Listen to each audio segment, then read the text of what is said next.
Thank you so much. I am very honored to be here today. Unfortunately, I am just a very normal person. As you will see in my presentation, it will be sometimes difficult, sometimes maybe boring, sometimes dull, but it will be only fact-based. I will show you scientific data from peer-review-based scientific journals, and I will come back to that. This very morning, I was so sad to hear on the television news that Danes are not longer the most happy people in the world.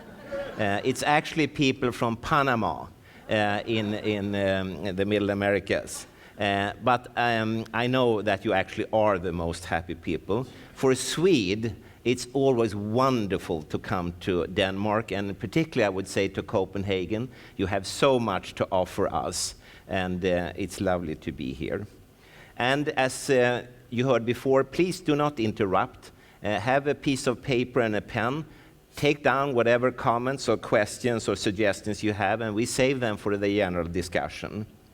Also, it's extremely important that you do not, and maybe I don't even have to say this, because you are really eagles and I'm a small, small sparrow.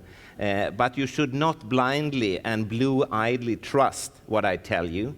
Do not let your children or your own future depend on this day. Be critical.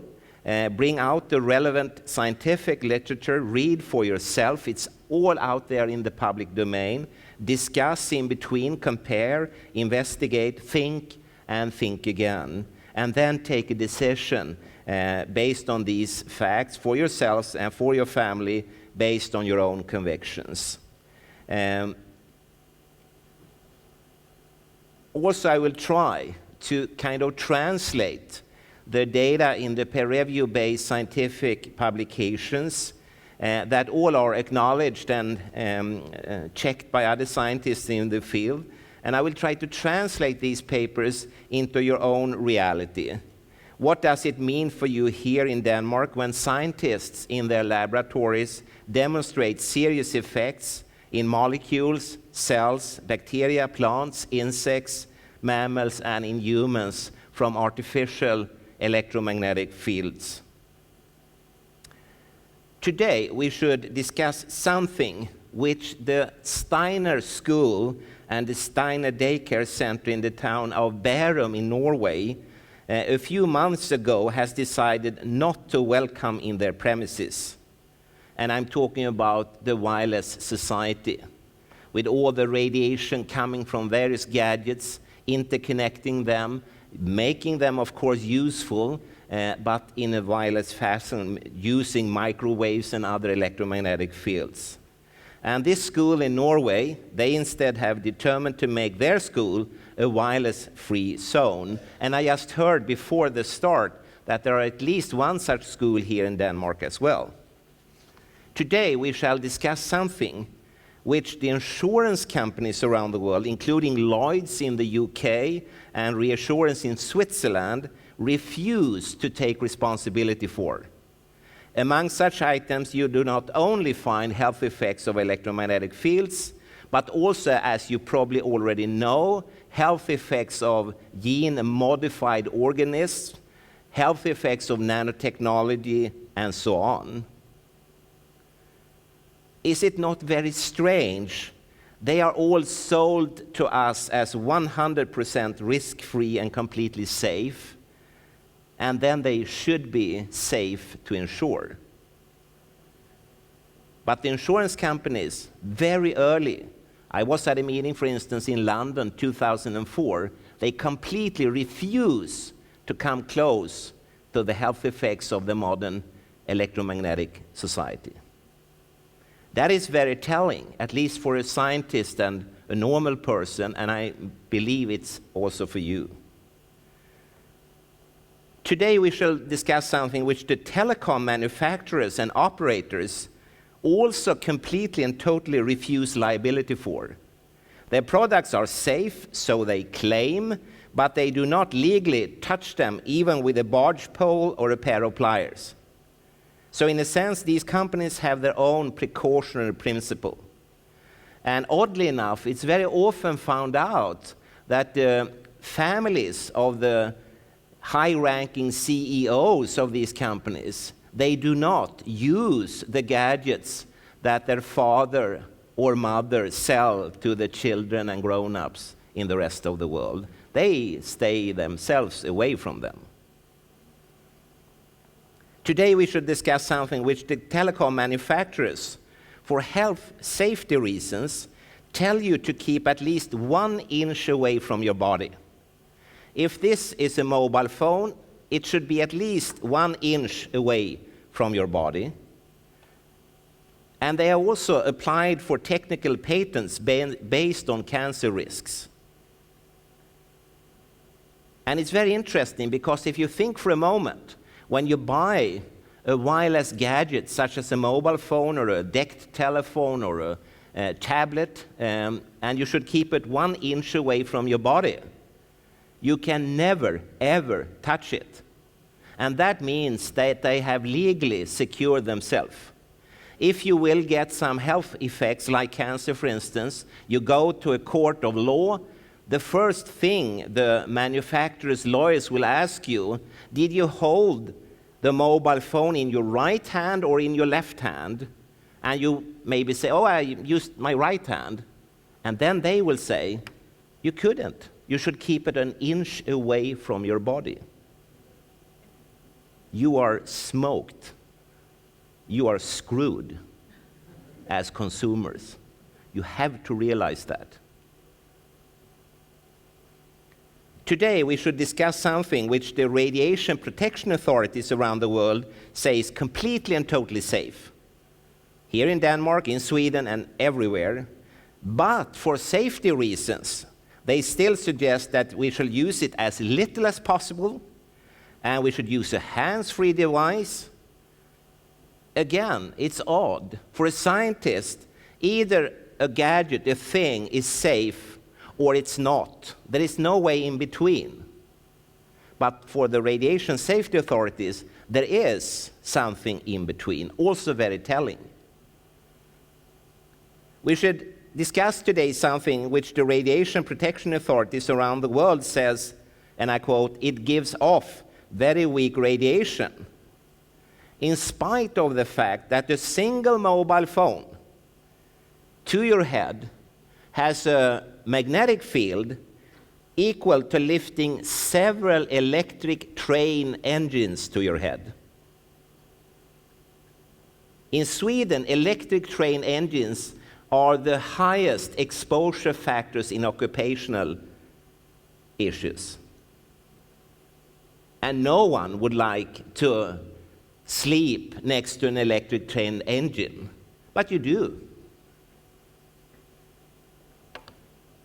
Today we shall discuss something which the radiation protection authorities around the world says, and I quote, gives off very weak radiation in spite of the fact that the current allowed public microwave exposure levels as compared to natural background are 1 million times higher. That's a 1 with 18 zeros higher. Such figures are called astronomical or biblical exposure levels. They are not called in science very weak radiation. There has never been any such exposure increases ever on this planet.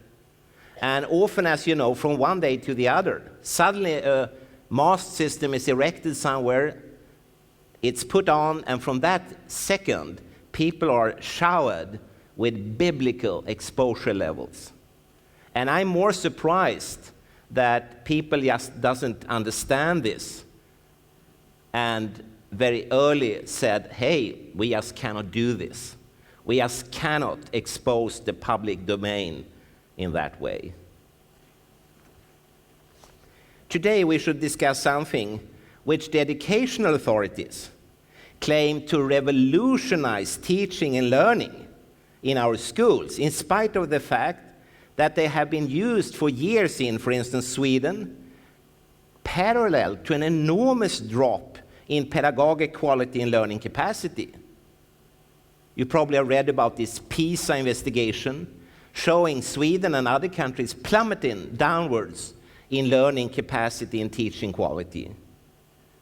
And this has been brought up in the recent election debate many times in the public service, radio, TV, newspapers, etc. So for me as a scientist, you know, it's hard to impress a scientist. And these gadgets doesn't at all impress me from a pedagogic point of view. Today we should discuss something which easily penetrates walls, floors, ceilings, and you. And while penetrating you, it feeds you with biblical levels of energy into your body, making molecules break, changing the behavior and molecular machinery of your cells, damaging cells all the way to cell death, and feeding cell growth. All of this being shown in peer-review-based scientific studies. Today we should discuss something which lacks any form of biologically based exposure standard or hygienic safety levels. Instead, the safety of these gadgets, of a mobile phone for instance, are determined using so-called technical recommendations based on acute heating in fluid-filled plastic dolls.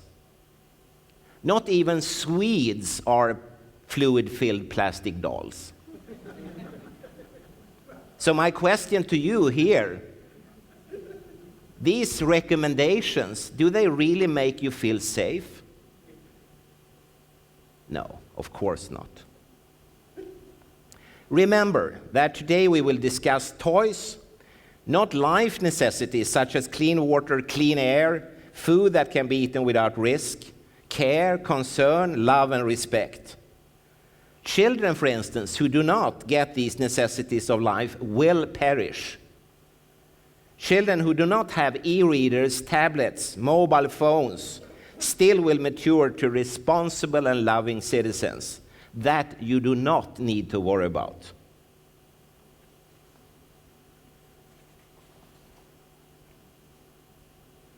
I'm very impressed that you have these kind of open mind conferences. As I say, I'm a normal person, and I work at a place called the Karolinska Institutet, where we are pretty normal, all of us, you know. And that means that we have pretty closed minds. For instance, health effects of electromagnetic fields just doesn't exist at all.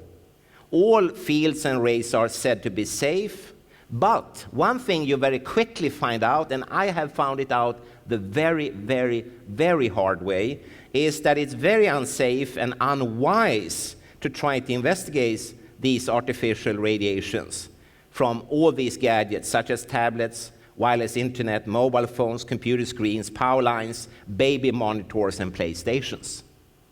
Then your career will just go down the drain. So I tell you, don't even think about entering this field. It will cost too much. The funny thing is, if the electromagnetic fields would have been a medicine or a food item under construction or invention or development, it would never have reached you as consumers, because the radiation from these gadgets have been shown to be genotoxic. And that means that electromagnetic fields are a genuine environmental toxin, and such are not any longer allowed to be sold to the general public. But with one exception, these gadgets. I say that we need to have a problem-solving attack on these using safety checklists. Someone is trying to call us here, but I don't know who. Just as an airline pilot would use a safety checklist, we should have the same in society before launching these kind of equipments.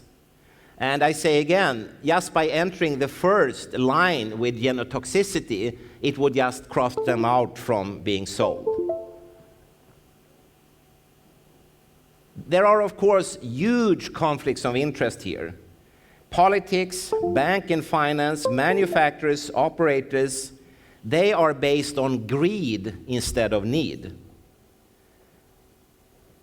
And you as consumers, you just, oh, was it so simple? Oh, sorry, there you are, thank you.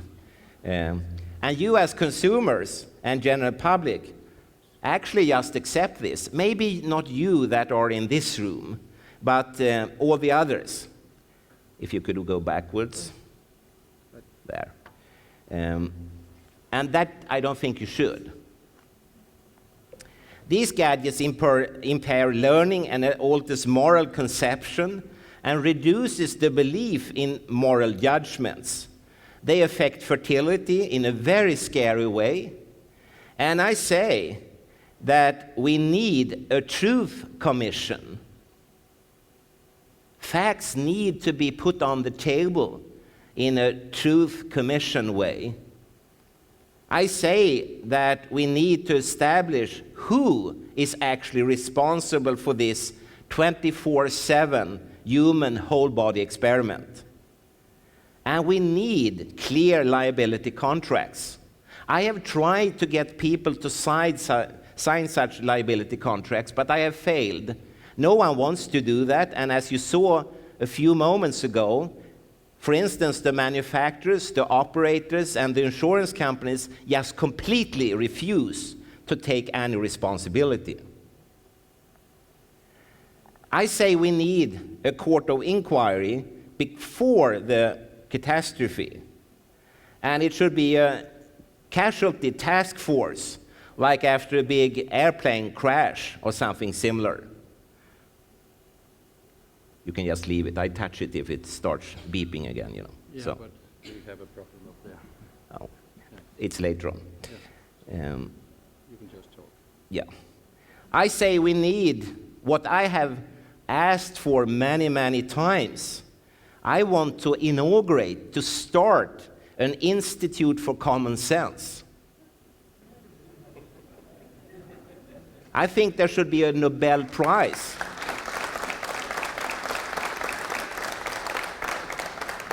I think there should be a Nobel Prize in common sense.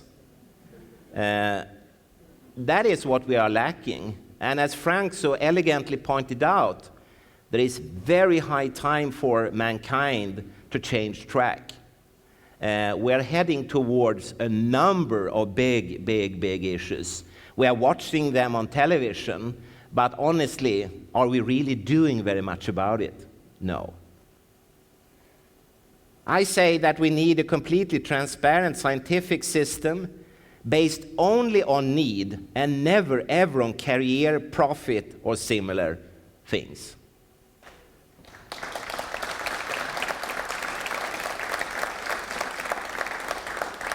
You know, I come from a governmental authority called the Karolinska Institutet. It's very famous for handing out the Nobel Prize in Medicine or Physiology. And it's paid for by the state. That means the taxpayers. And I think that can never, ever be misunderstood.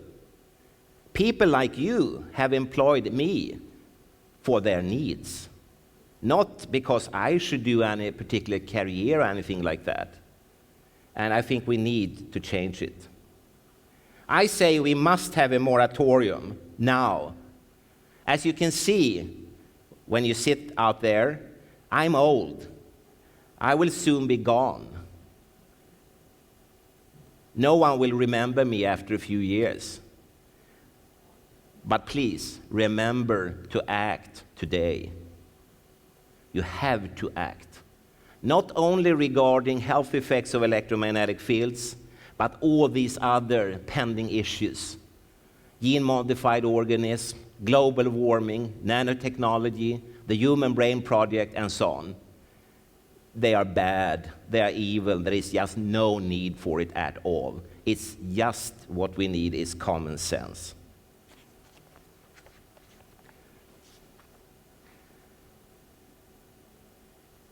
Today, various wireless devices flood our homes, schools, and other workplaces. This room is flooded with such equipments. And the questions about the radiation are many, and the fact that you have come here today speaks a very clear language. Adults are not at all sure that all this radiation is harmless. They are not at all sure that the wireless technology and the wireless society is without risk. And to this, one can add, and I will later on show a few slides as well, you can add numerous studies and reports, expert statements, overviews, resolutions, and so on, which in summary says there is a strong suspicion of harm. These texts also point out the need to use the so-called precautionary principle, and this even stronger after the World Health Organization has, in the year 2011, classified radiofrequency electromagnetic fields as possibly carcinogenic. And remember that in that classification system, they have one class where they put things that are completely safe, and that's called the class 4. And they didn't. Not even the World Health Organization thinks that electromagnetic fields are safe. You have probably read about the very recent ruling of the Italian Supreme Court that mobiles can cause brain tumors. The very recent announcement of the French Agency for Food, Environmental and Occupational Health and Safety that radiofrequent exposures should be reduced. You have probably heard about the Belgian government that has announced measures to restrict the use of mobile phones by young children, restrict the sales of mobile phones to children under 7 years of age, and it should be banned from shops and also on the internet. And adverts for mobile phones during children's programs on TV, radio, and the internet should also be banned. You have maybe heard about Dr. Marie-Therese Gibson resigning her position at the Tangara School for Girls over her Wi-Fi health worries. You may have read about South Korean experts noticing a surge in teenagers with poor memory. This kind of new dementia causes deterioration in cognitive abilities, more commonly seen in people who have suffered a head injury or psychiatric illness. And experts say that this could very well be due to game consoles and mobile phones for this worrying trend. So, the idea that these techniques would be safe, we can immediately cross out. The question is rather, how big is the risk, and what do we accept regarding costs in terms of healthcare, disability, and premature death? The last part of my lecture, I will turn to some slides, and as you can see, I work at the Department of Neuroscience at the Karolinska Institutet in Stockholm, Sweden. I also used to uphold a position at the Royal Institute of Technology for a couple of years because I had a PhD student presenting her thesis at that university. Gentlemen, don't let hard work kill your wife. Let electricity do it.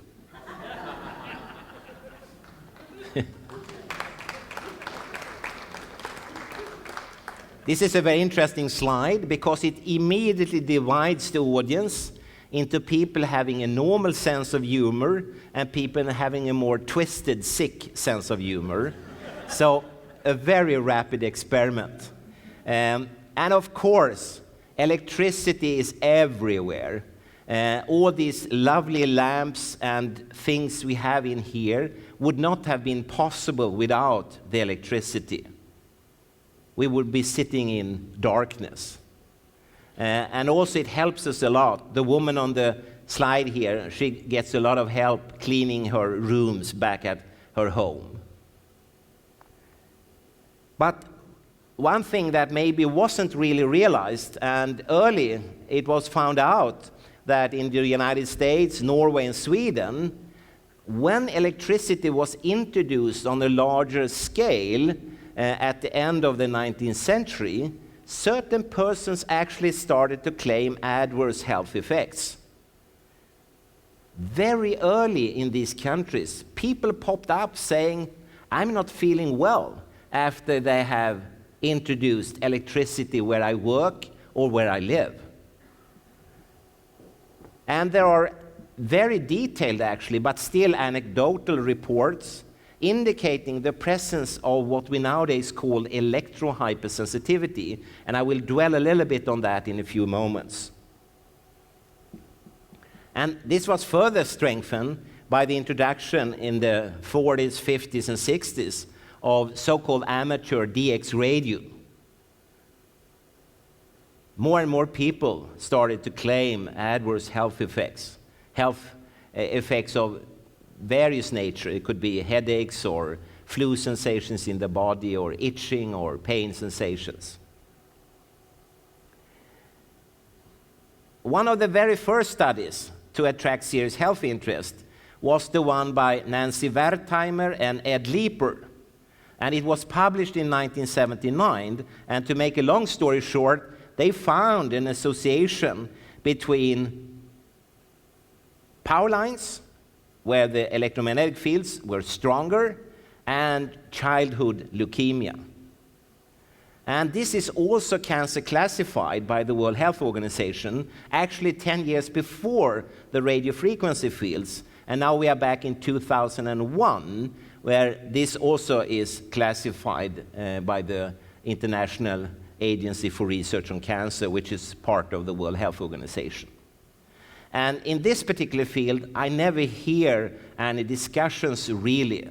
People have sort of settled with the notion that there is such an association. To talk a little bit about electrohypersensitivity, and I know you have an ongoing debate here in Denmark as well, and in Norway and so on. In Sweden, it is officially recognized as a functional impairment. That means it's not a disease. And this happened already in the year 2000. Also, its symptoms, they are classified as an occupationally related symptom-based diagnosis, also the very same year. And this is very interesting, because having been recognized by the Swedish government as a functional impairment, that means that they have the same status in all countries having signed the documents from the United Nations. Denmark, for instance. So people with the electrohypersensitivity are functionally impaired. And if this is a new term for you, it used to be called disabled, and before that, handicapped.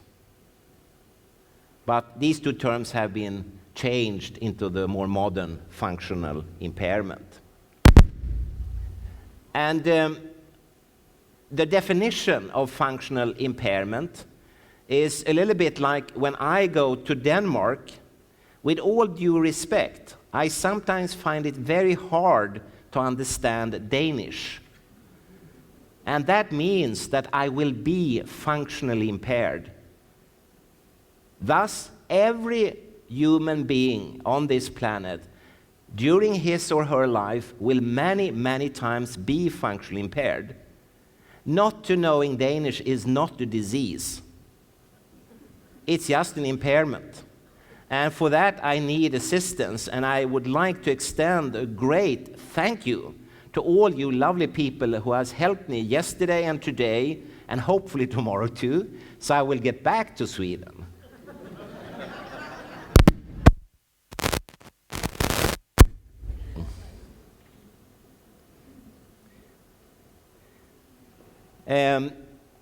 The electrohypersensitive people in Sweden, they have their own handicap organization, the Swedish Association for the Electrohypersensitive, and it's included in the Swedish Disability Federation.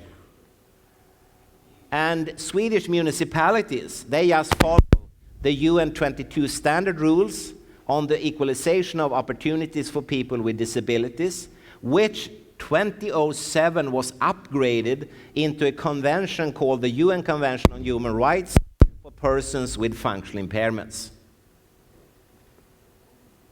And this is a set of texts, laws, regulations that are extremely powerful and very, sorry, my wallet is on the other side.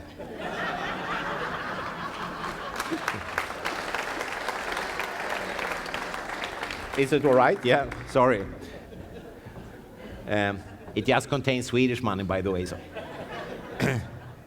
And this convention is extremely powerful because this is the highest legal level on this planet.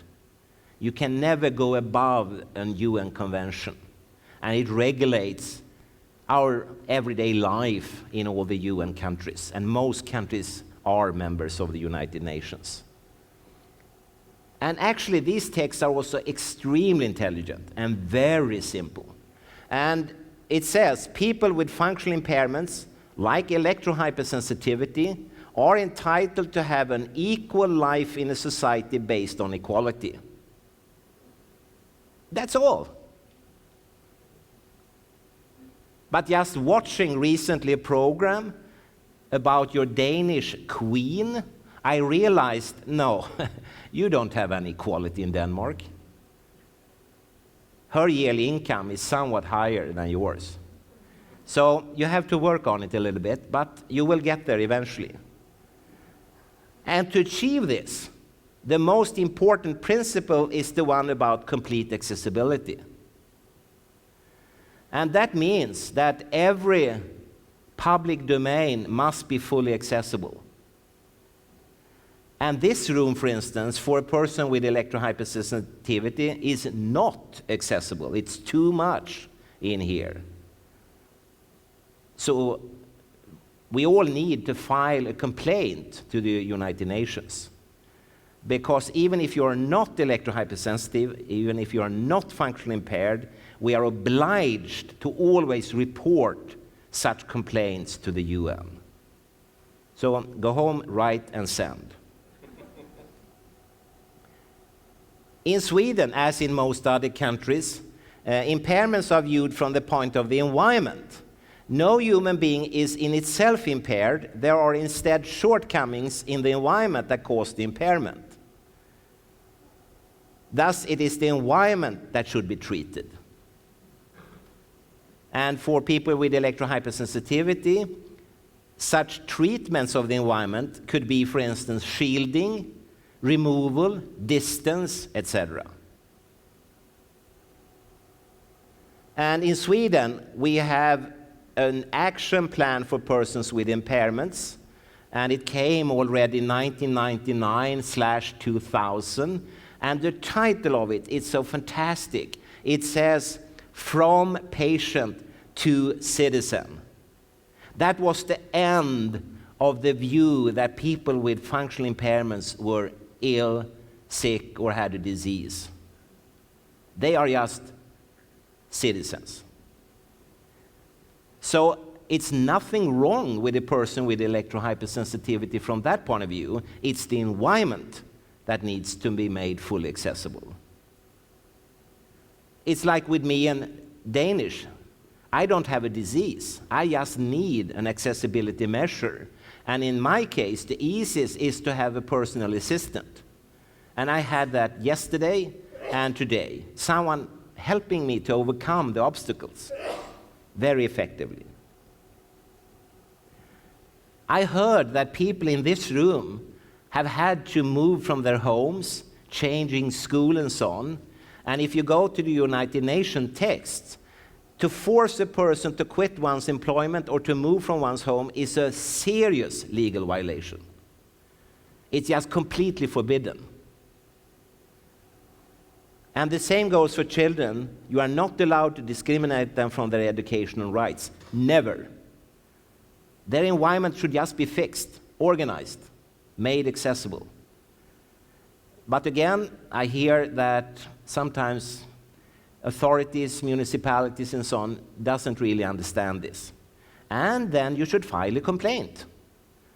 Don't be silent, always file a complaint. You can take the back side of a cardboard box and a pencil and write and put a stamp on and send. That's enough. Just do it. Don't sit and swallow, just do it. So, in essence, persons with a functional impairment electrohypersensitivity shall just enjoy their human rights. Nothing more, nothing less.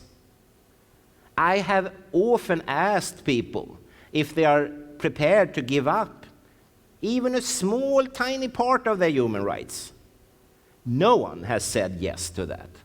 Not even people from the telecom industry, or the power line industry, or any other industrial event.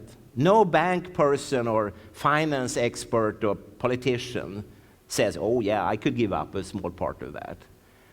But many of them think that at least people with electrohypersensitivity should do it, but don't. Because, just think for a moment, if your loved ones had electrohypersensitivity, what would you then want from your country? Do not ask what you can do for your country, ask instead what your country can do for you. Because that's what the United Nations texts are telling you. Let that sink in. You are so valuable. You are so important. No one is more important than the other. No one is more valuable than the other. But you are so valuable and so important. Feel that. When you go out in society, be proud. Well, I will quickly run through a few slides. I don't want to keep you glued to your seats too long, but I will just show you a few examples of the kind of research that I've been talking about. And we could start here. This is from the 1980s. You were not even born then. But then we were active, we were doing experiments, and we were investigating persons with electrohypersensitivity. At that time, it was called in Swedish bildskärmsskada, in English screen dermatitis. People sitting in front of computer screens of the old cathode ray tubes, they got skin problems, skin irritations, redness, papules, pustules, and so on. And we took skin biopsies and looked in the microscope using different staining technologies which can reveal cell types and or molecular subtypes. And in this case, we have stained for the presence of a cell type called the dendritic cells. And what you see here is the uppermost part of the skin called epidermis in English, överhud in Swedish. And below this epidermis, you see the rest called dermis, or in Swedish, läderhud. And in the basal part here, you see these dendritic cells, but also down in the dermis. And the thing is that the person with electrohypersensitivity has a dramatic increase of these cells. There is so very many of them there. And I remember, at that time, you have to remember, we were complete amateurs. And I remember I had this photograph on paper on a table, and a colleague entered the room and said, oh, you are looking on patients with strong immune reactions. How do you know that? I said. Oh, that you can see here. You know, normally there should be a single such cells. There is an enormous activation of the immune system. And you know, the immune system, it's the outermost portion of yourself towards the environment.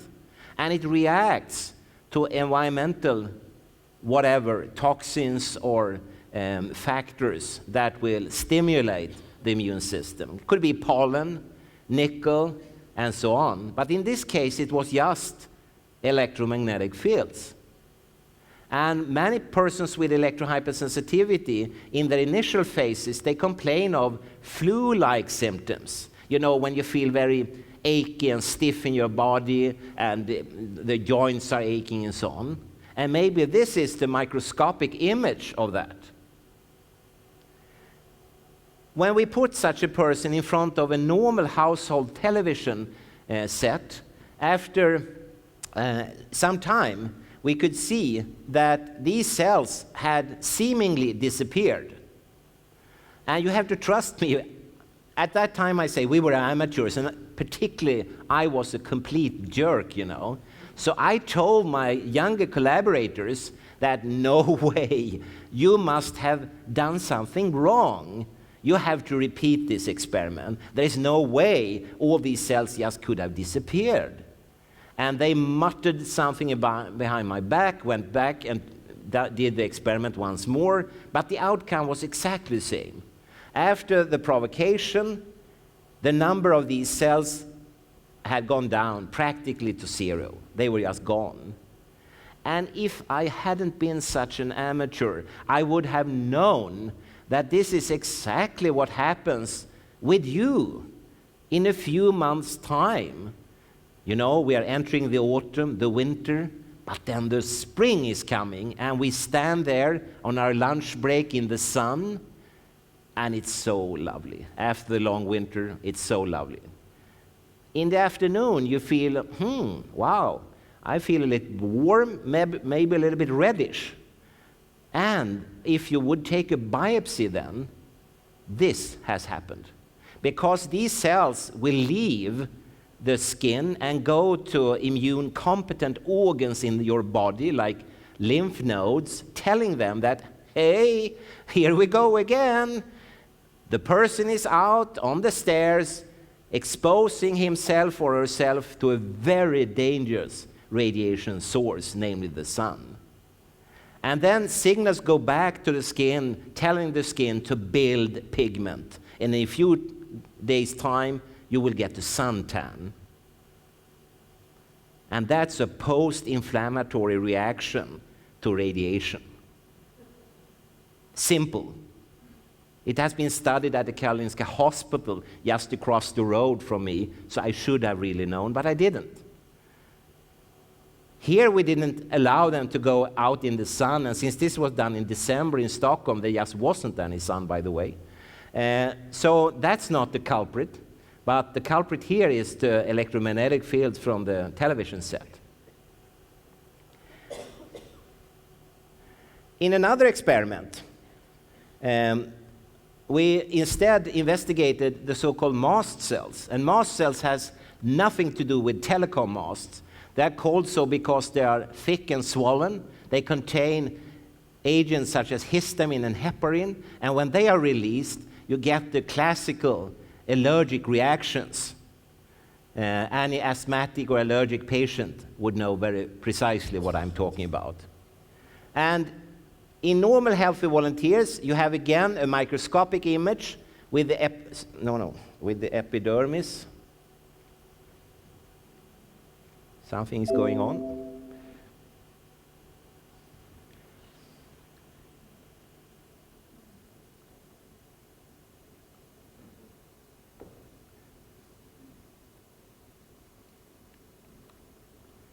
See if we can come back there.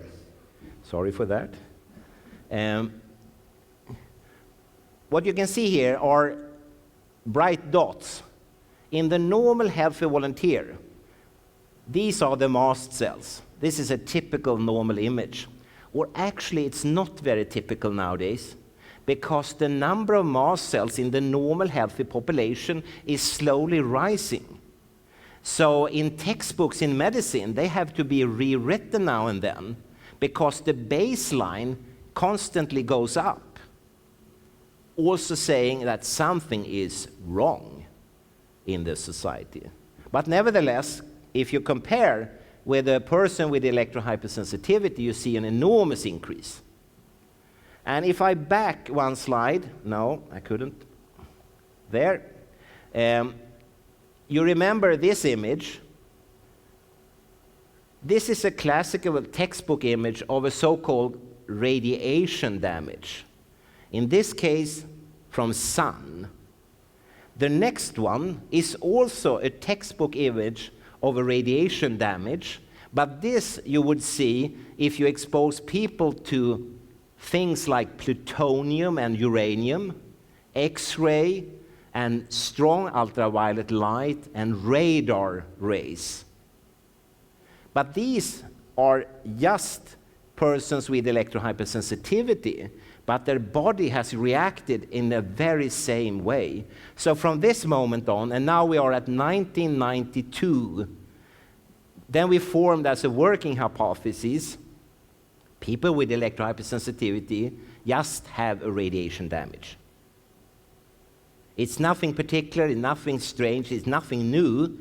It's really in the textbook already, but the sources have been different before. Now we have a new source, namely computer screens, television sets, mobile phones, decked phones, baby alarms, PlayStations, etc. But the reaction will be exactly the same. So from that moment on, we have used that as a working hypothesis. Finally, regarding the mast cells here, if you just look on these two panels, the same again, you have the epidermis and the dermis. Each dot is a mast cell.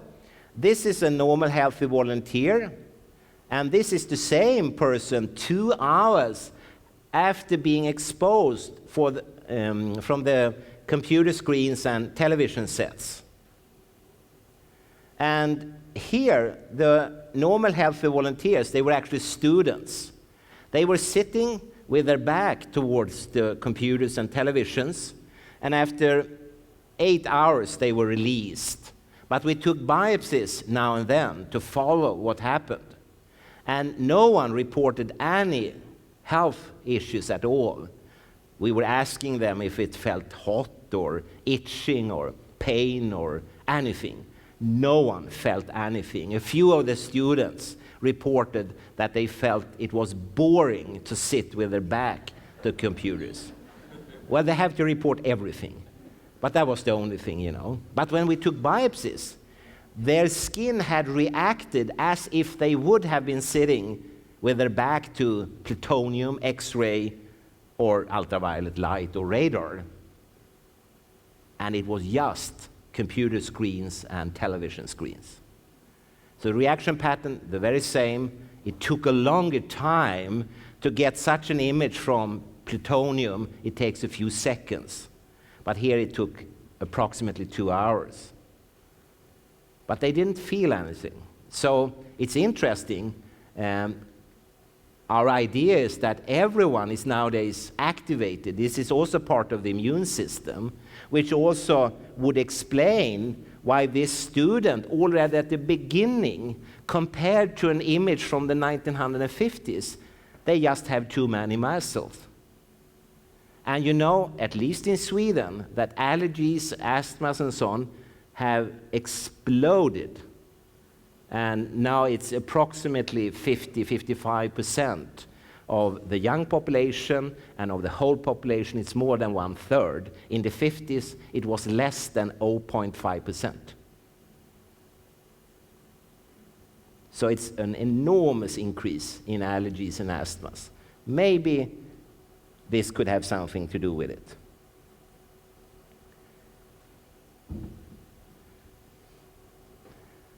Other scientists have also shown that, for instance, lymphocytes, a cell type that is also part of the immune system, in parallel get comparable responses both in healthy volunteers and in hypersensitive donors.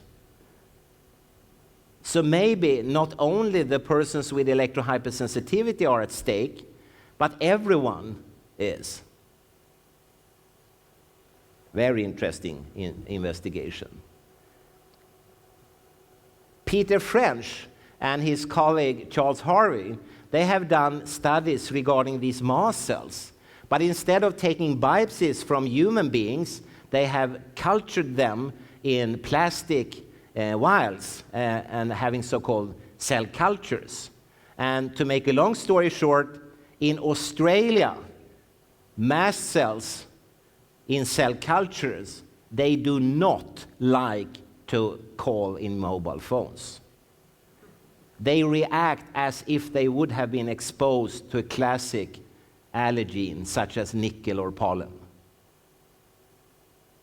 So it kind of gets another piece of the jigsaw puzzle, that these cells, they do not like this. And I think we should listen to these cells, because when you scrutinize the scientific databases, you will find that today there are many thousands of peer-review-based scientific publications not speaking in favor of the wireless society. On the contrary, some of the findings are appalling. They may make you scream. They make me, at least, not sleep in the nights. So it's really a big human experiment going on, and you are the guinea pigs.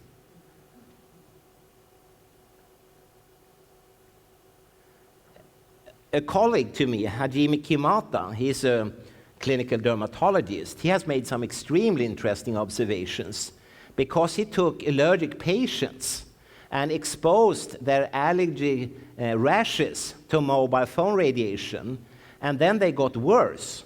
And he could also see that not only did the mobile phone radiation enhance allergen-induced wheal responses, but he could also follow this in blood tests regarding the release of such markers as substance P and vasoactive intestinal polypeptide. So patients with an allergy, they do get worse when they are exposed to this kind of radiation. I got very enthusiastic about this, and I remember I called him and talked with him over the phone and said, hey, you just have to come here to the Karolinska Institute. There are so many studies we must do. This is extremely important to pursue. But he said he just couldn't. His boss didn't allow him to leave Japan and his clinical position and so on. He had his family, etc. And I was, of course, sad about that. But at the same time, I was happy because we didn't have any money. So I don't know why he should have come at all. It's so very, very difficult to get money to do these kind of studies, which in a way is also telling. It looks as if someone has said that you can investigate over there these things, but not these issues, which I find scaring, I would say. Of course, when we talk about human beings, they may be influenced by other factors. We have talked about electromagnetic fields, allergy, light sensitivity. There could be chemical factors.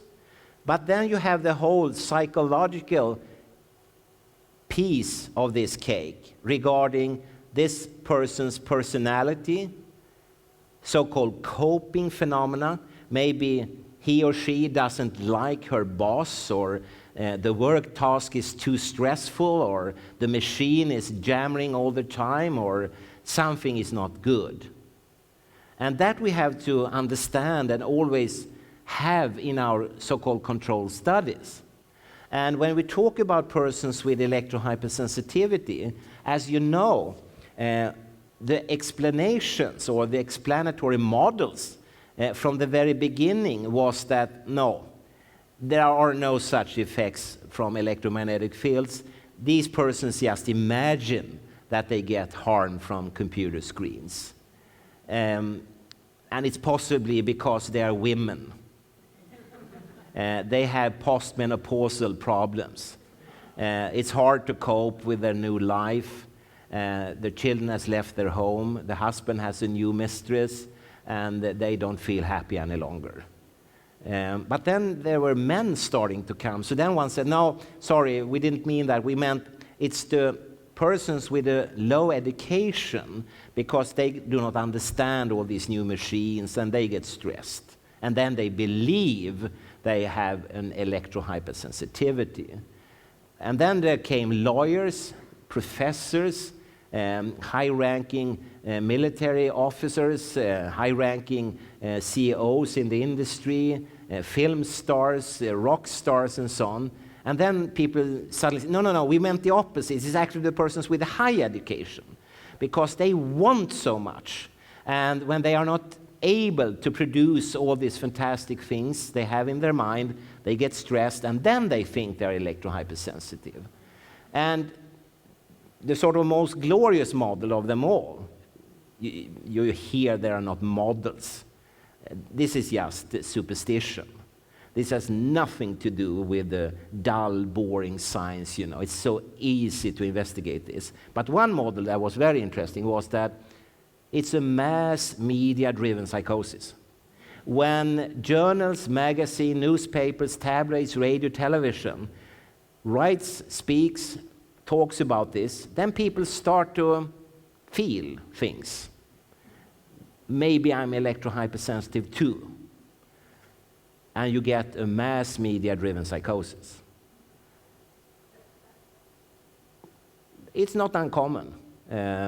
Mass media is often used to drive you in certain directions, actually every day. So that's a very powerful tool, extremely powerful tool. The person who really realized that was a German called Joseph Goebbels, but that's another story. So that's a possibility, but it's so easily solved. You just use rats. Rats do not read newspapers, they do not listen to radio, they do not watch television, and still, in controlled experiments, they are badly harmed of human-produced electromagnetic fields at the exposure levels that you are sitting in right now. And they don't have any postmenopausal problems with mistresses and children and so on, you know. They are not educated. They are super smart. You can never beat these guys, you know. If you don't have what I have back home, and it's not my wife, I'm thinking about our 5 cats. They beat them. You know, the wireless society, and particularly mobile phones and such gadgets, has been an extremely sweet piece of candy for Sweden. We have had for many years Ericsson, and our neighboring country used to be called Finland, but nowadays called Nokia-land. They have had Nokia Consumer Electronics with all its subdivisions, and it has produced an enormous wealth for Sweden and Finland. So it has really been wonderful. Everyone has had a big asset from it. But as you know, when you eat candy, after a few pieces, it gets a little bit overwhelming. It's a little bit too much. It's a little bit too sweet. And that was exactly what happened in Sweden too. Very early, guys like this one, already in 1995, had written a number of debate articles asking simple questions such as, how dangerous are the mobile phones actually?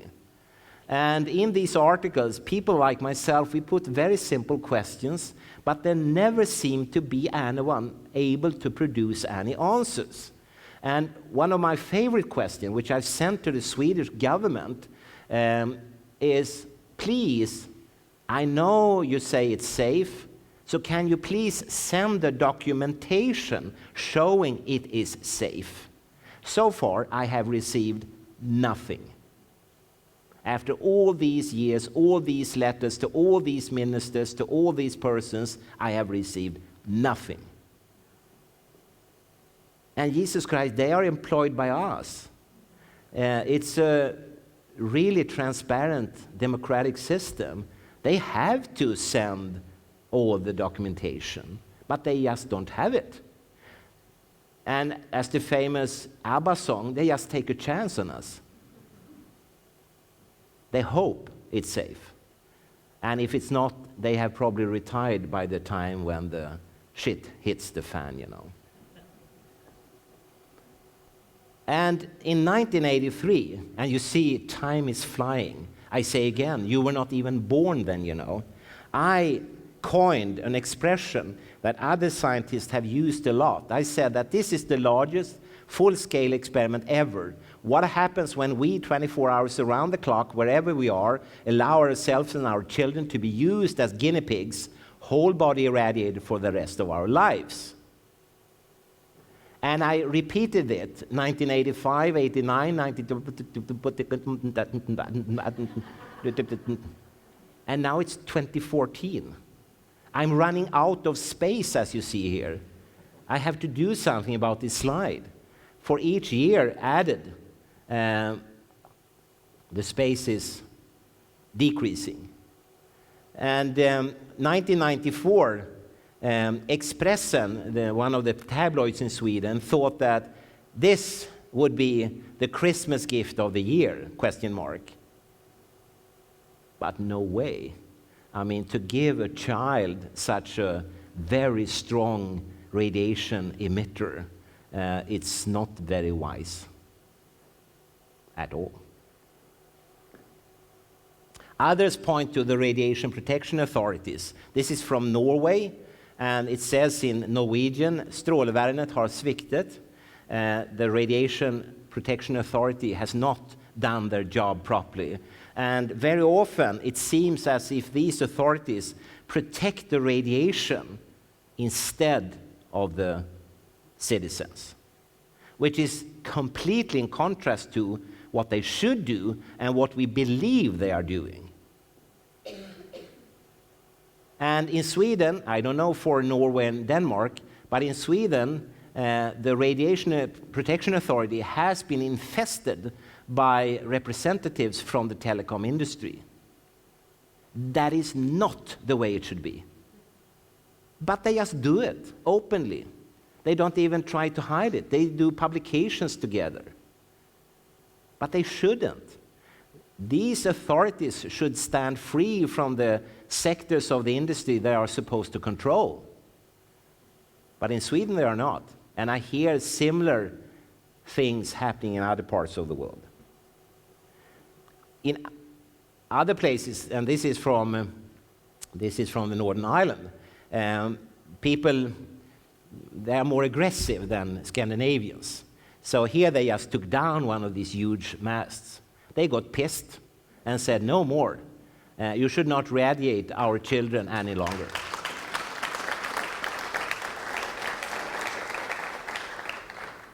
Well, you shouldn't applaud really, because this is not the way it should be done. I mean, we live in democracies with a representative power. We should just write to our municipality civil servants, to the politicians, to the ministers and so on, and they will fix it.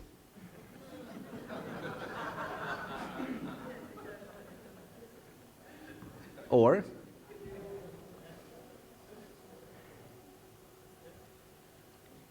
when we talk about mobile telephony and the microwaves and so on, in the public mind, most people then think about cancer.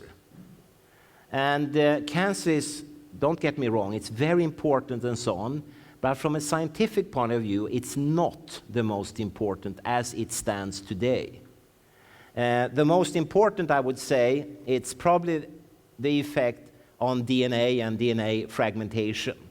First shown by Henry Lai and Narendra Singh in their very famous 1996 paper, which you see here. Such fragmentation could cause loss of fertility, impairment of the immune system, debilitation of the cancer defense, and predict genetic damage to future generations.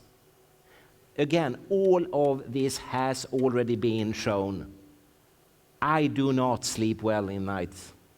This is just horrifying to read these papers, you know. And with getting on for 4.5 to 5 billion mobile phone users, their cumulative effect threatens the entire genome. And don't get me wrong, it's not only humans that are at stake.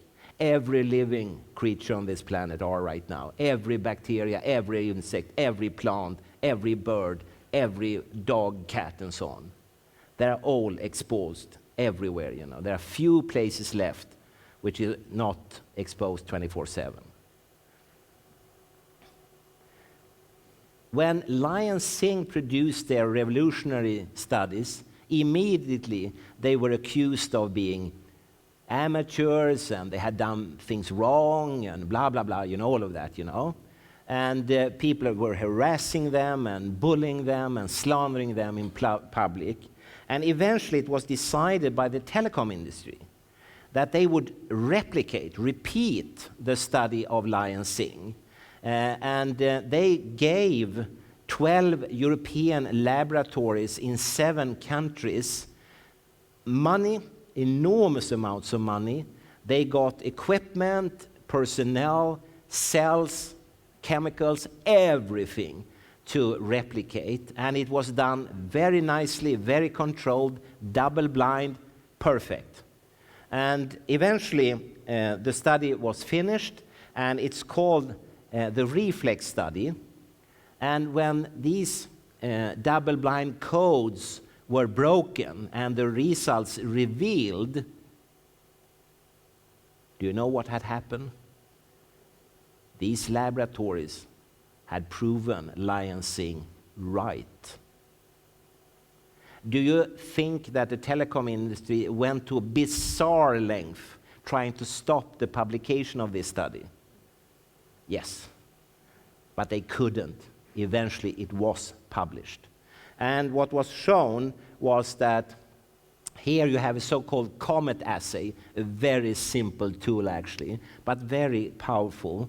And here you are sham-exposed DNA from cells as an internal control to show that the whole experiment actually works. They have been irradiated with radioactivity, so-called gamma rays, and then it forms a tail of small broken pieces of DNA, and therefore it's called the COMET assay, because comets, as you know, they have a tail on the night sky. And this is shown here. And the amount of radiation used here, gamma rays, is equal to 1,600 chest X-rays. There are no patients that has received 1,600 X-rays, of course, but it equals the same amount. But look, 24-hour mobile phone radiation at an exposure level which is below the recommendation. The official recommendation is 2 watts per kilogram. Produces exactly the same type of tail as 1,600 X-ray examinations. I can understand why the telecom industry went to such bizarre length to stop it. But they couldn't. And then I also understand that their very intelligent lawyers said, we will fix that. Just write in the thick book you get when you buy a phone that you have to keep it away 1 inch from your body. The moment they touch it, they are screwed. So they solved the problem that way. So I think it will be hard to legally provoke them into a corner, but people are trying, very much so still.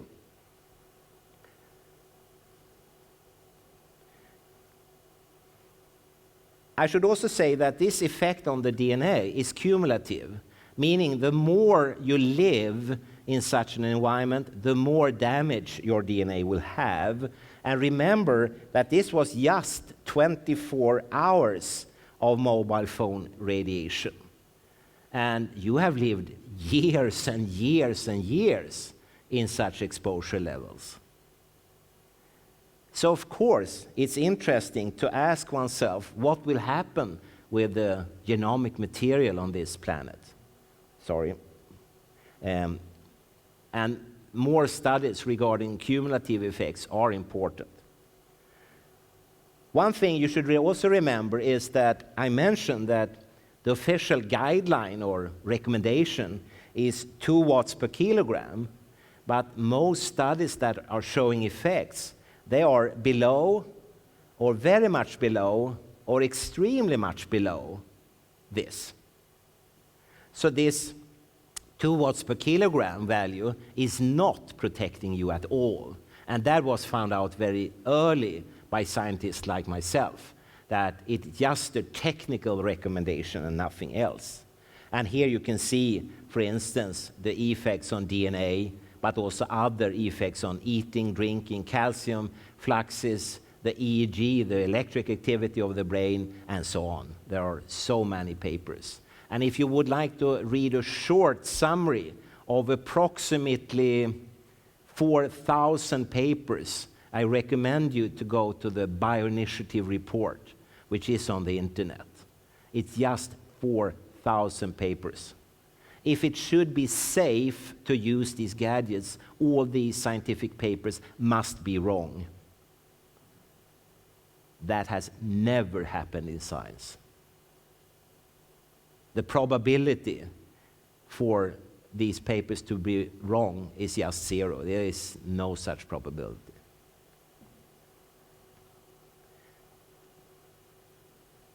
I have been around this planet, I don't know how many times, and I've been giving lectures and so on. And during that time, people have, like you, started to listen. In the beginning, there were very few. There were mostly people with electrohypersensitivity and their relatives. But more and more normal, healthy volunteers, normal people, as Frank called them, they started to listen as well. And here is very interesting. Just an example. We were invited in Italy to a municipality called Benevento, and the city of Benevento, who gave all the money to hold the meeting with, 30, 40, 50 scientists, and the top scientists. And this was in February in 2006. And at that meeting, I said, because there had been internet-based resolutions, Catania resolution, for instance, but unfortunately, in my part of the world, and in politics and finance and industry, the internet doesn't count at all. If you write anything there, you can just flush it down the toilet. It's simpler and faster. No one gives a toss about it, And therefore I said, the next resolution we write, because people wanted to write the resolution here, we should publish it in a peer-review-based scientific journal. Then it will be read. And scientists said, no journal would publish such a text. And I said, no, you're wrong. They will. And particularly if we can put some scientific pressure behind it. And we wrote the Benevento resolution. It is published in a scientific journal, and there are a lot of bullet points, and one of them says that arguments that weak electromagnetic fields cannot affect biological systems do not represent the current spectrum of scientific opinion. We said that we need to adopt a framework of guidelines for public and occupational exposure, and it should reflect the precautionary principle. Better to be safe than sorry. We said that we must inform the population of the potential risks. I must stop there, because sometimes I get really angry, I must say. Very non-Swedish way of behavior I have sometimes. And here I always get frustrated, because where I work, the Karolinska Institutet, it's a governmental authorities, and it has three main aims. It should do research, it should teach students to become doctors, dentists, ophthalmologists, and so on. And the third is to be part of the society, informing the society, taking part of discussions, being in television, radio, in newspapers, and so on. And I have been a lot. And it has been a very interesting journey, but the backside is that I often hear, not directly in my face, but behind my back, that colleagues to me say, Olle Johansson is not a real scientist because he talks with the general public.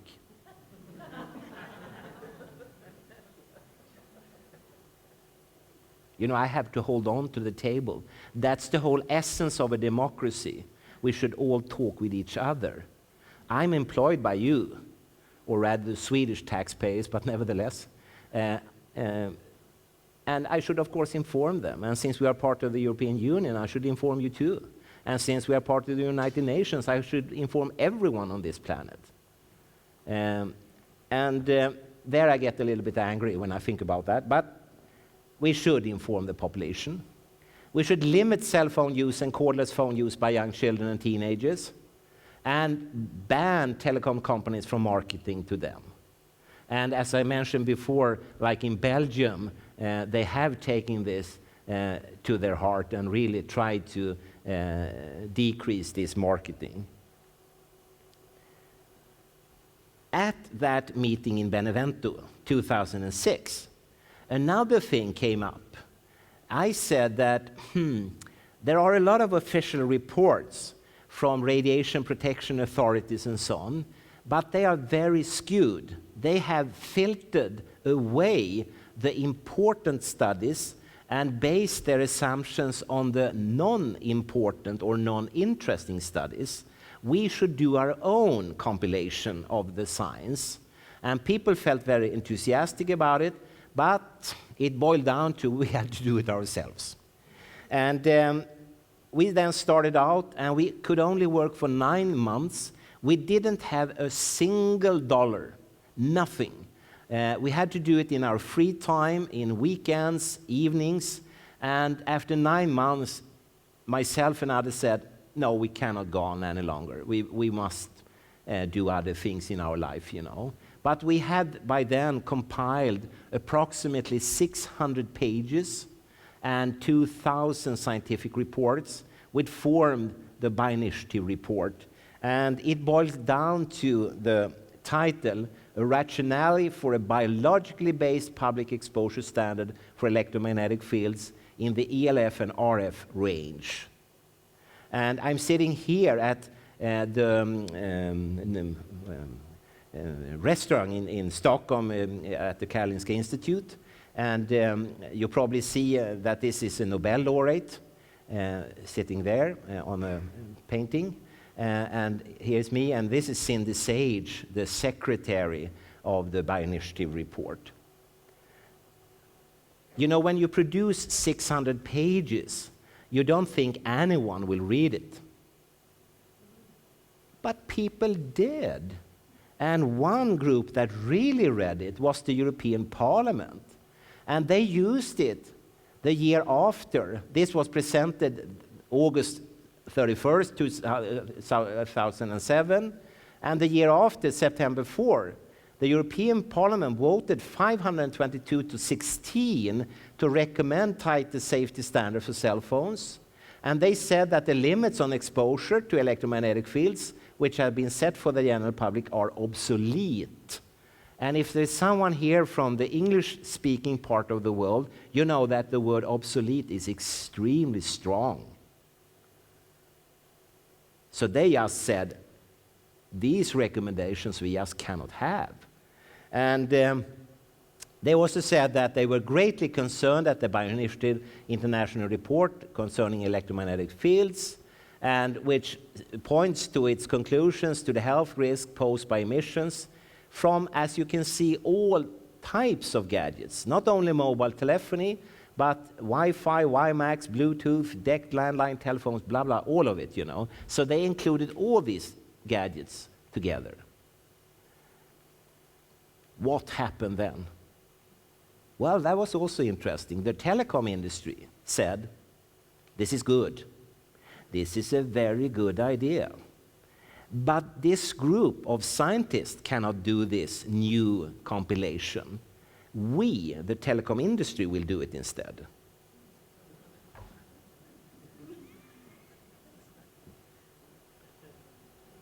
Well, after that, after the report was presented in August 31st, 2007,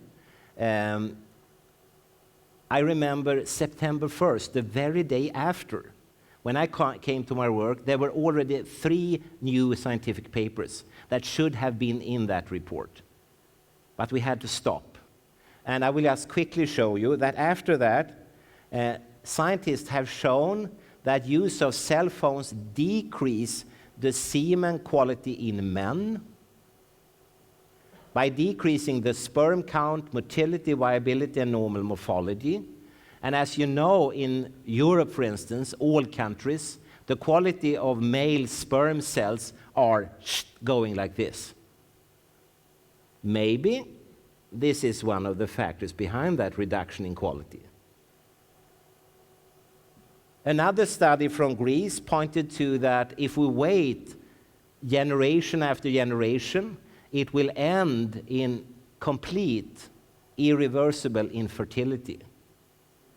If we translate that to Denmark, that will mean, with this time scale, that in around 150 to 200 years' time, Danes can no longer produce Danish babies because of something we did this year, or actually some years before this year. And then it's very late to say, oh, sorry, we must turn it off. We will call back to 2014. It's just too late, you know. If you expose pregnant women and their babies, then it turns out that the babies' hearts get stressed. And that you can see by viewing heart rate, fetal and neonatal heart rate, which is increased, and the cardiac output, which is decreased, meaning that their hearts go faster but more shallow. And I usually ask parents, do you want your babies to be cardiacally stressed? And no mother and father says, yes, that's what we would like to have. Finally, you also see that plants, in this case tomato plants, when they are exposed, and in this case to base station radiation, the kind of radiation you sit in right now, their cells strongly reacts. And Alain Vion, one of the scientists behind this, he said to me that it was as if they would have crushed these plants with a hammer. The cells started to secrete damage sequence molecules such as calmodulin. If you crush a plant, it will send such molecules. And they didn't touch them. They just allowed them to be irradiated from base station mobile telephony exposure, and they reacted in the very same way. Rats have shown retarded learning. Oh, sorry. The timekeeper. It says 11:57 here. Yeah, but this is the countdown. Oh, sorry, very good. Sorry. No, that's perfect. What the service said 12:23. No, it's perfect. Rats showed retarded learning with a decrease in concentration capacity and a decrease in short-term memory. By gadgets that you give your children to have every fucking day. I thought that Danish school children should take over the world, not to have a decreased concentration capacity and a decreased short-term memory. And trust me, rats and small babies are not different. They react exactly the same in this case. And of course, when you do experiments using, in this case, young boys, they do get alterations associated with attentional resources, meaning that they have a reduced learning capacity in this educational task system. Well-controlled, double-blind, blah, blah, blah, blah. Students do less good when they have been irradiated. Why doesn't, for instance, the Swedish Minister of Education react? I have sent all of this to him. I never get any response. No, on the contrary, they want in Sweden, maybe here too, to have more gadgets, more computers, more tablets, more things, more radiation, more routers in the schools. Couldn't we please start the Institute of Common Sense? we should have no such gadgets. And in Sweden, there are actually observations because you can have all these gadgets in a wired shielded form. And there are such schools that are old-fashioned. They have wide shielded computers, for instance. And of course, the information that comes to the students are exactly the same, and they do just as well. There is no difference. They just do as well as the other students. And I then spoke with a woman at what you say in English, the Educational Board of Sweden. And she said that if you look on students and the outcome of the educational quality, the schools in Sweden that seems to do best are schools that traditionally do not use such gadgets very much, like Waldorf Steiner schools, Reggio Emilia, and Montessori schools. Their students seem to behave better, mature better, and learn better. And then she said, but you cannot quote me on that. She was afraid, as a representative of the school board of Sweden. Breast cancer in women has been discussed a lot, and these type of exposures do not increase the cell division in breast cancer, and they do not initiate breast cancer, but they do something different. Namely, they reduce the efficacy of tamoxifen similar to such resistance. And this is the most common treatment for breast cancer. So the rays from mobile phones and similar gadgets will reduce the efficacy of this treatment, meaning, bluntly, that the women will die anyhow. They didn't get the cancer from the mobile phone, but the mobile phone surely killed them at the very end anyhow.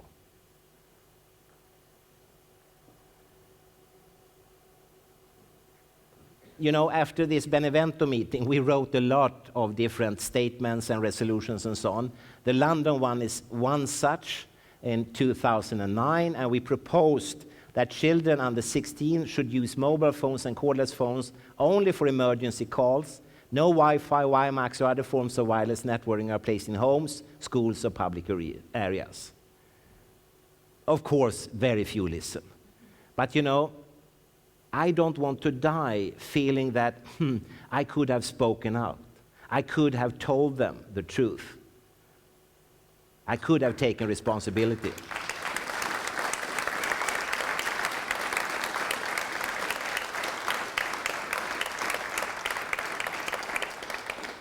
And I always tell people, everyone, including your queen and so on, every evening when you stand in your bathroom and watch yourself in the bathroom mirror, if you can meet your eyes without turning away your gaze, then you have done a good job.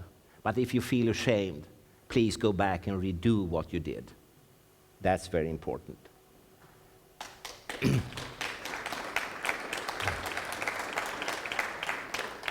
We're coming to the end, and in Norway, in November 2009, we had an enormous work session for many days, and it ended up in something called the Cellular statement, which is also published, because that's the only way to do it. And to make that story short, we showed in that low-intensity, non-thermal bioeffects and adverse health effects are demonstrated at levels significantly below existing standards.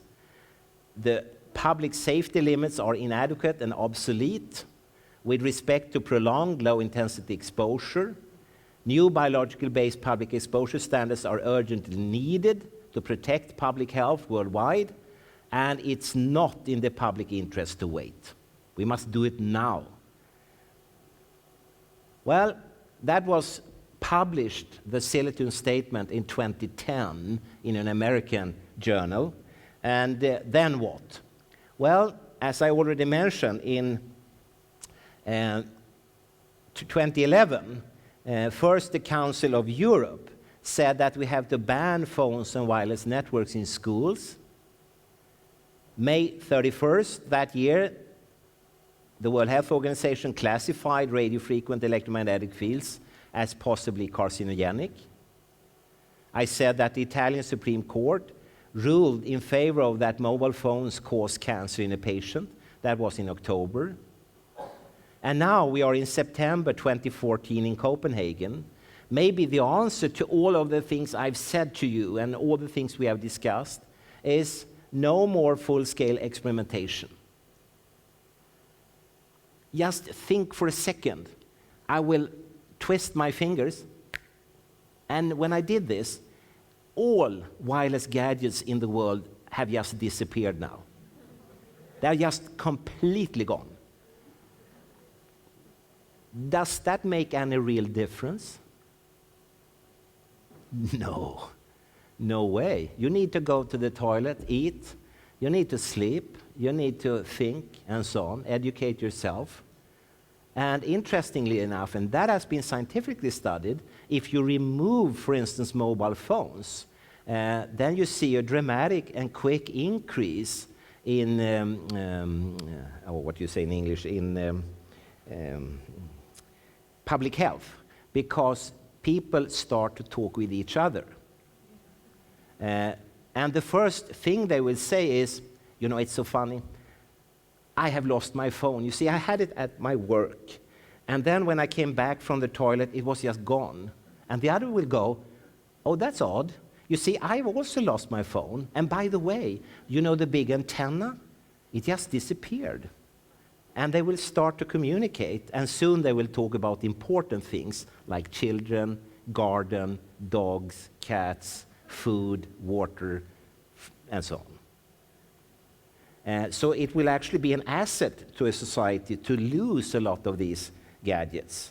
And I'm not a Luddite. I'm not saying that we should sit around a campfire and drag each other by the hair and so on. That's what I'm not saying, but we need at least to think and reconsider.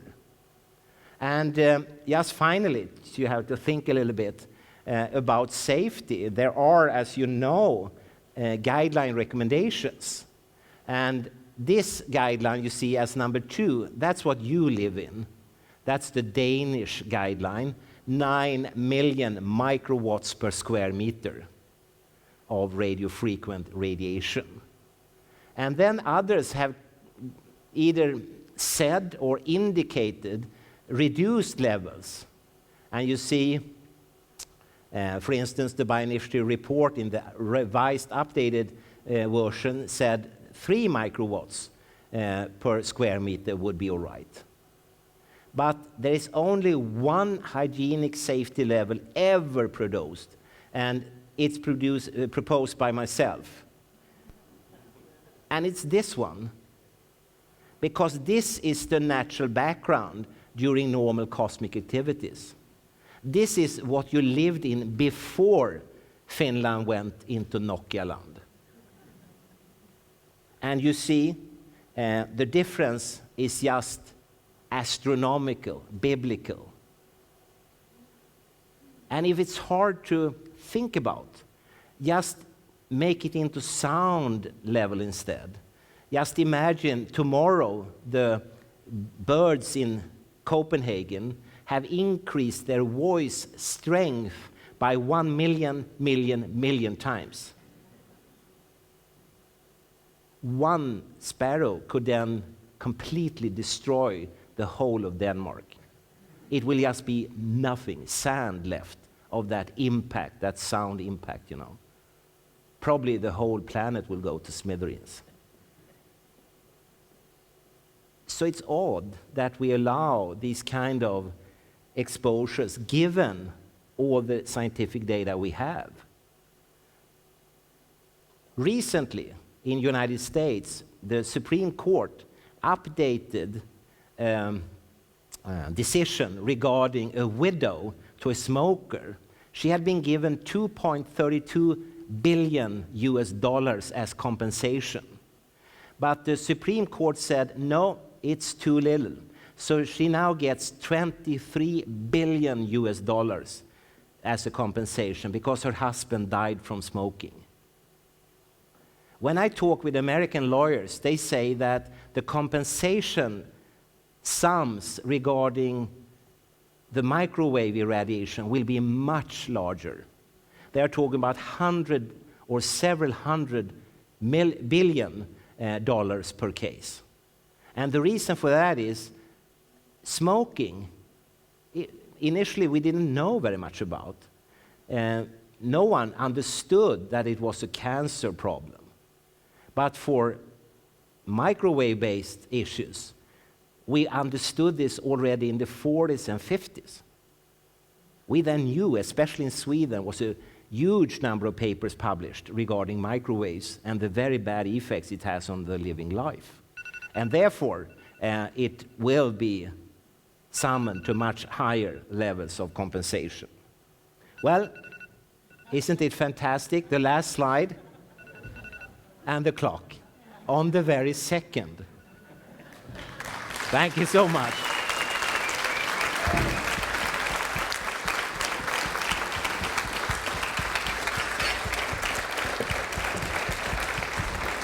Thank you very much.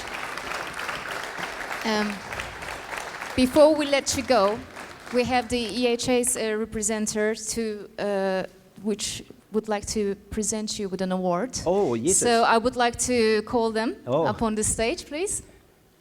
Oh.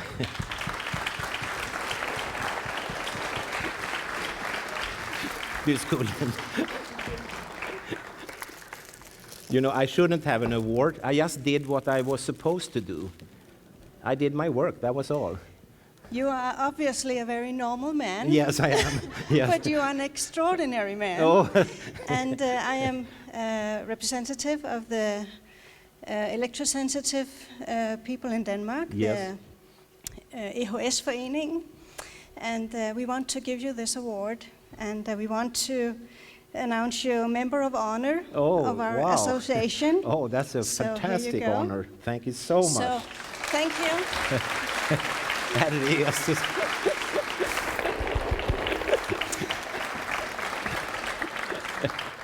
Thank you. Thank you so much. Okay, now we're going to have about 15 minutes of question and answer session. I'm going to hand the microphone over to the ones who would like to ask questions. So if I can see your hands. Yeah. You know, I don't see you. If you can turn off this very strong, thank you, because I don't see the audience otherwise. Maybe you can turn the lights on in the room. So I think there is a man or a woman. I can't see you there. Hi. Oh, sorry. Hi, I have a question, which is about what we can do to protect ourselves from all of this. Is there anything, in your opinion, that we can eat or drink to protect our bodies from this exposure? No. No? No. Okay. No. There is no way. And, you know, then we're also entering the wrong avenue, I would say, because we are talking about the public exposure, and we should not be forced to sort of wearing an armor, not on the outside, not on the inside. If it's harmful, which it evidently is, it should just be removed. And as I say, it doesn't mean anything. Your life will not change. It will be somewhat better because you will start to talk with your girlfriend or boyfriend again, you know. Thank you. Niels Harrit, Copenhagen. I have a question which goes really to the core of the scientific situation, and that is the why.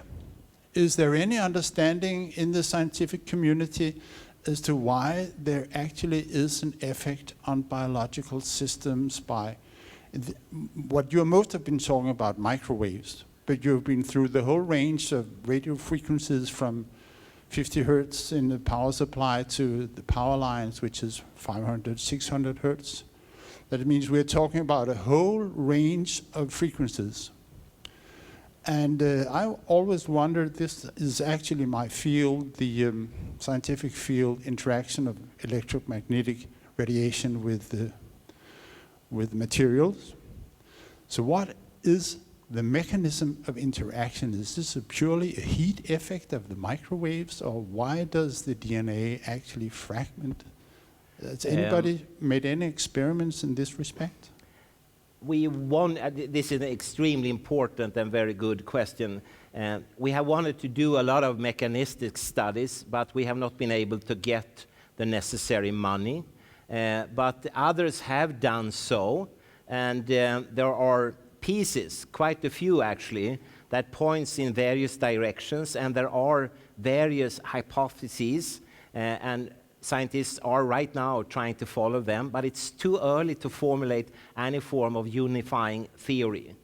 And we can spend hours and hours discussing that, because there are very many papers actually regarding effects on ionic channels, frequency-dependent effects, etc., etc., etc. And maybe, for instance, that pure sinus wave 50 hertz fields maybe doesn't interact with us at all, because when studies have been done, it has been done using, for instance, power sources, power lines, etc., which are infested by, for instance, high-frequency fields. And they have not subdivided the effects, so they don't really know. And from a sort of purely radiophysics point of view, maybe we doesn't pick up these 50 hertz fields. The wavelength of them is 6,000 kilometers, you know. So you need a very special antenna to pick them up. I have a suggestion, actually, because it came to my mind when these studies came out about the cancers in kids living under the power lines. Yeah. I wonder how does this is low frequency, 700, 800 hertz. Why do they interact with the tissue? Yeah, and scientists have been asking the very same questions, and the only sort of detail which came out was that, if you remember, Nancy Wertheimer, she took her very old car and traveled through Denver, hundreds and hundreds and hundreds of miles, and looked at these addresses where the children were living. And then she noticed that the houses that were struck by childhood leukemia, that were at the so-called end points or end poles of the utility system, where the line turns around and goes back again.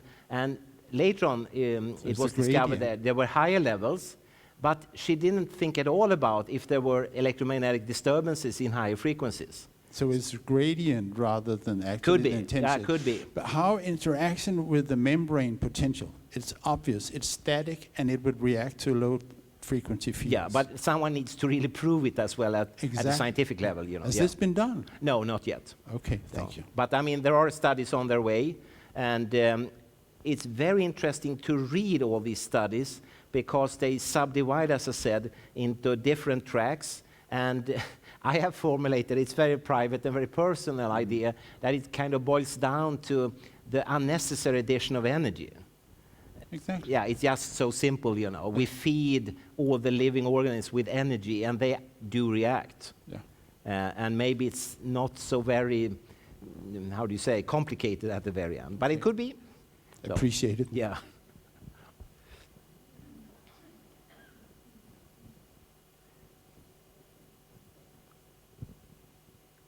Anybody?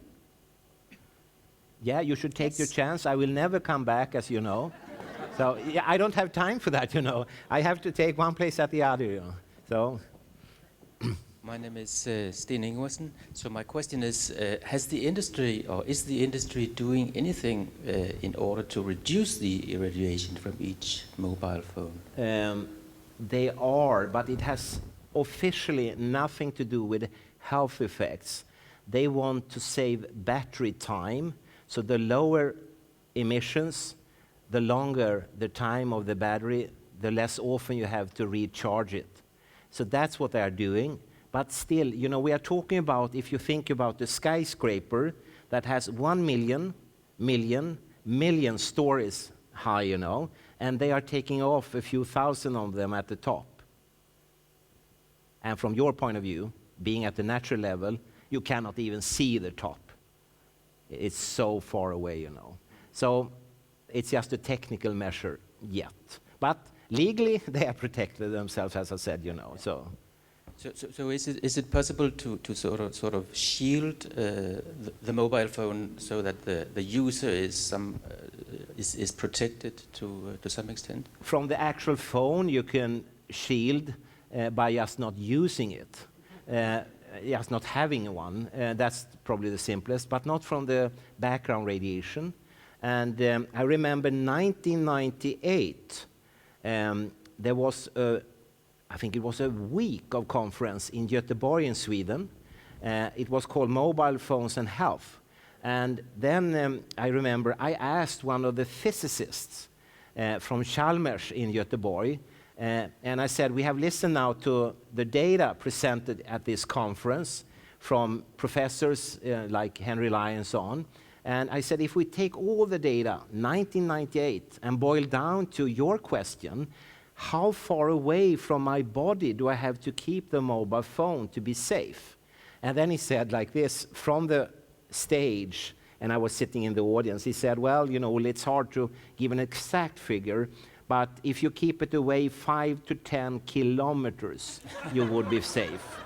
And it's not a joke. I mean, you have to remember there are few radiation emitters that are so strong and could traverse kilometers and tens of kilometers and even more. So it's a very strong torch, actually.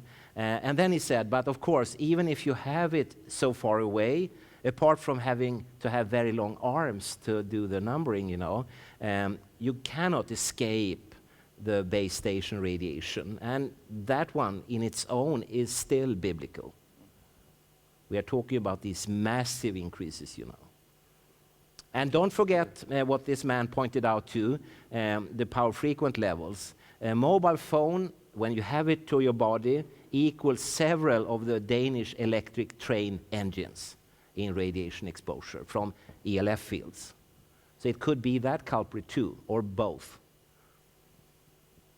So what I understand from what you say, that I'm going to tell some of my friends who are using these patches that claim to reduce the radiation on the mobiles, to throw it away along with the telephone itself. We have tried a lot of these stickers and patches and so on. No one works, apart from one. And it's not a patch or a stick or anything like that. It's a pouch made of the same material as this woman has around her head, a microwave shielding cloth. And that's basic school book physics. That works. So that you can buy. I think the producer is called Microwaves or something like that. But as you say, the only way to avoid is to throw it away and live somewhere else, out on an island or down in a pit of a mine or something. We have another question. Ja, jag hör det ändå. I will try to do it without this one. Okay. I cannot. Okay, yes. Can you hear me? Okay.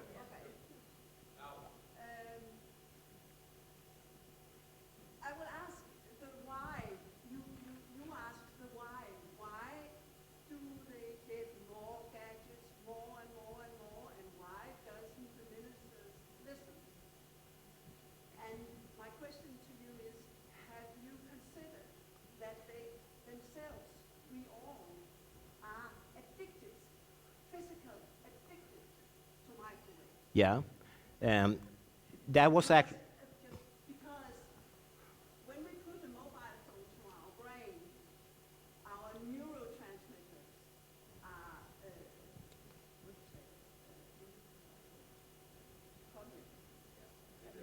Yeah, they are altered. Yeah, affected, yes. and all these neurotransmitters can produce addiction. Yeah.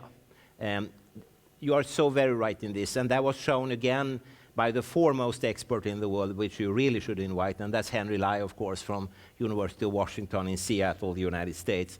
And already in the 1980s, I think it was, he showed exactly what you say, that the transmitter molecules of the central nervous system, including the brain, are altered, and it's exactly those that are altered in phenomena of other types of addiction. Morphine addiction, for instance, or drug addiction in general, alcohol addiction. And people are, of course, very much addicted to these equipments.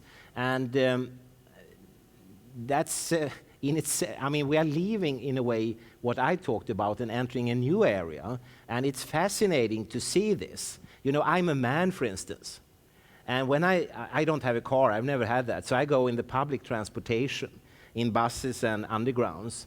And 30 years ago or 20 years ago, there could be women with a cleavage. And as a man, you want to quickly look down, oh, so you know.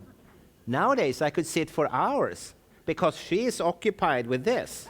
I could take snapshots, close-ups, whatever.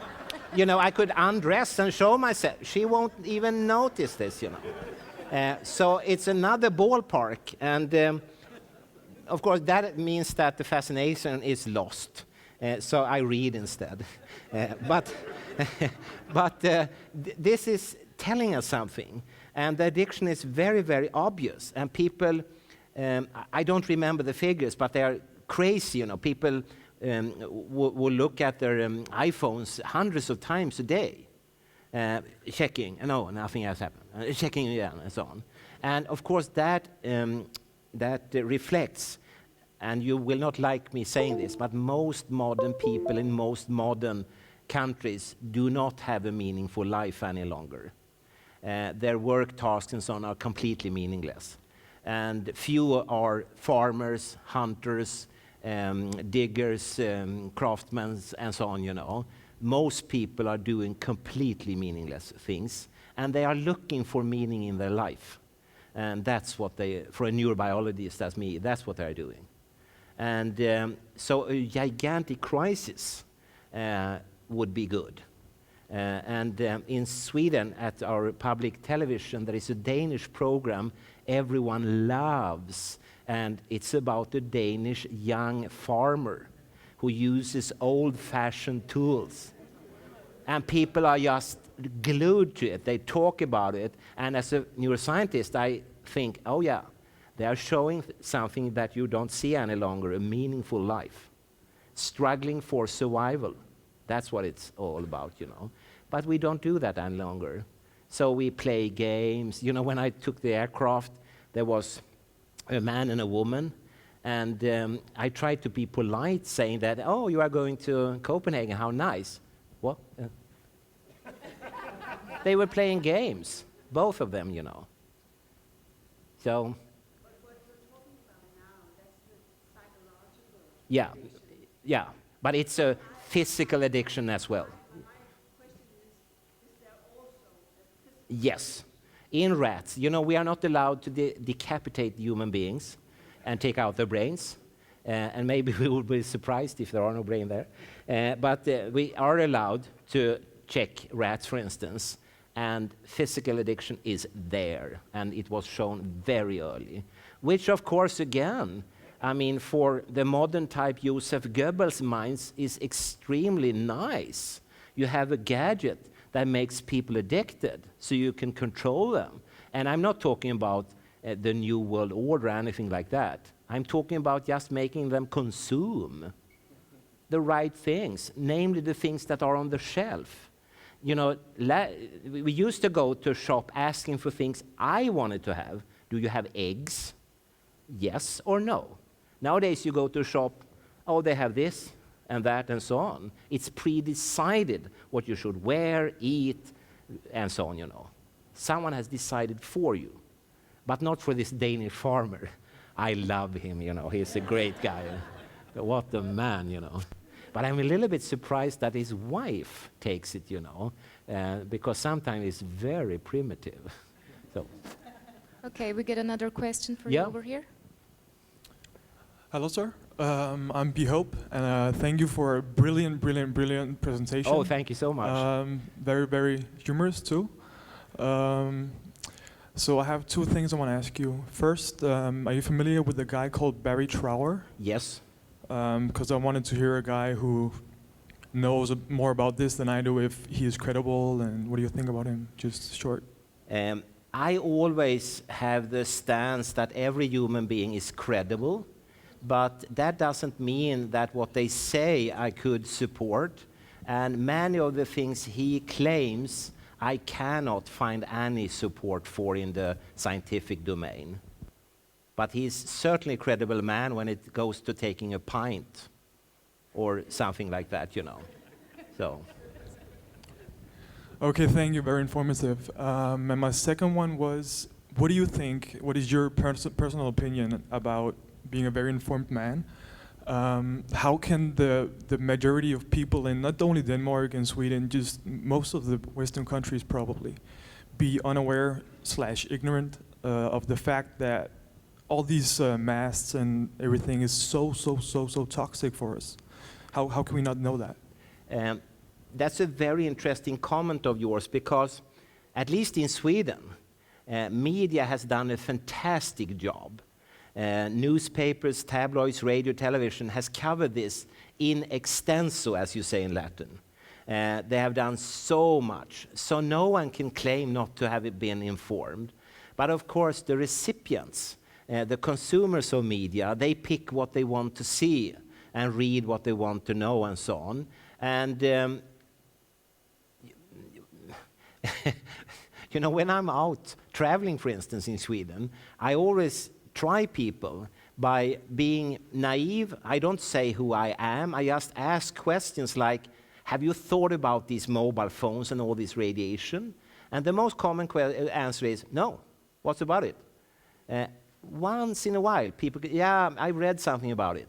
Recently, there was a man from the telecom industry who called me, and he said that, well, you have to at least admit that it's a good idea to use hands-free so you get the phone away from your head.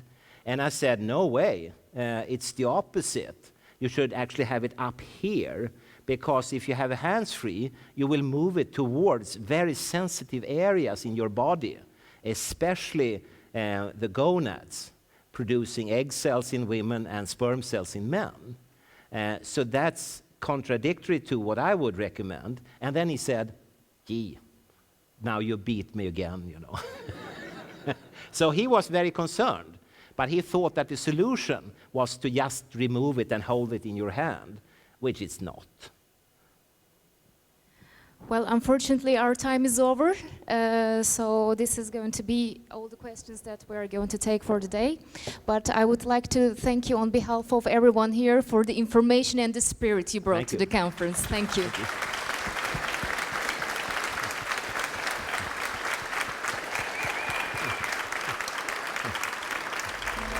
Thank you.